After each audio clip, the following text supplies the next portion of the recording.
تو آج ہم بات کریں گے اسلام کے سنہری دور کے حوالے سے۔ اسلام کا سنہری دور کب شروع ہوتا ہے؟ اس دور میں کیا ایسی خاص بات ہے اسے اسلام کا سنہری دور کہا جاتا ہے اور اسے ہمیں کیوں یاد رکھنا چاہیے؟ اسلام کا سنہری دور شروع ہوتا ہے نبی پاک صلی اللہ علیہ وسلم کی نبوت کے بعد، لیکن ہم جس دور کی بات کر رہے ہیں وہ 750 سے 1200 عیسوی تک کا ہے، جس میں مسلمانوں نے دنیاوی علوم یعنی سائنس، ٹیکنالوجی، بایولوجی، اسٹرونومی، ریاضی، تجارت میں ترقی حاصل کی۔ اسے اسلامی دور کی سنہری عمر بھی کہا جاتا ہے۔ اس وقت مسلم دنیا نے دنیا کے ہر شعبے میں نمایاں ترقی حاصل کی اور انسانیت کو فنی، علمی، تجارتی لحاظ سے ترقی کی طرف گامزن کیا۔ عباسی خلافت اور بغداد کا عروج۔ عباسی خلافت کے دور میں بغداد دنیا کا سب سے زیادہ ترقی یافتہ شہر بن گیا۔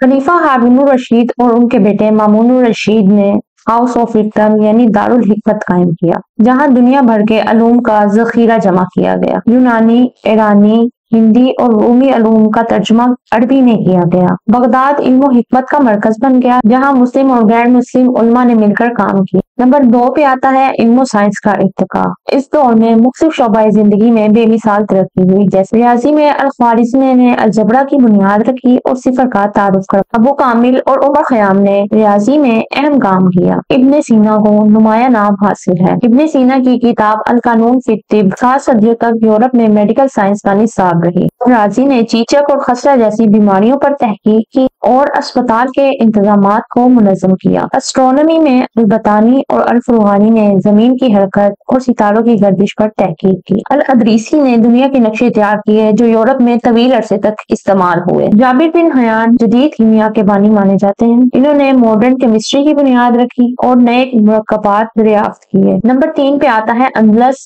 یعنی اسلامی اسپین۔ قرطبہ یورپ کا سب سے زیادہ ترقی یافتہ شہر تھا، جہاں 70 سے زائد کتب خانے موجود تھے۔ الزہروی سرجری کے بانی سمجھے جاتے ہیں۔ انہوں نے سرجیکل آلات اور مختلف تکنیکیں متعارف کروائی۔ فلسفے میں ابن رشد اور ابن طفیل نے نمایاں کام کیا۔ نمبر 4 پہ آتا ہے تہذیب اور فنون لطیفہ۔ اسلامی تاریخ میں قرطبہ کی عظیم مسجد اور گرناطہ کا الحمرا محل اسلامی تاریخ کے عظیم شاہکار ہے۔ اسلامی خطاطی اور جیومیٹری پر مبنی ڈیزائن اس دور کی خاص پہچان ہے۔ رومی، فردوسی اور ابن العربی جیسی شاعروں نے ادب کو نئی بلندیوں تک پہنچایا۔ نمبر 5 پہ آتا ہے معیشت اور تجارت۔ مسلمانوں نے سلک روڈ اور ہندوستانی سمندر کے ذریعے دنیا کے مختلف حصوں تک تجارت کا جال بچھایا۔ اسلامی دنیا کی معیشت مضبوط اور جدید نظاموں پر مبنی تھی۔ بغداد، قاہرہ، دمشق اور قرطبہ تجارت اور معیشت کے عالمی مراکز تھے۔ نمبر 6 پہ آتا ہے یورپ میں اسلامی علم کا اثر۔ اسلامی علوم کے تراجم نے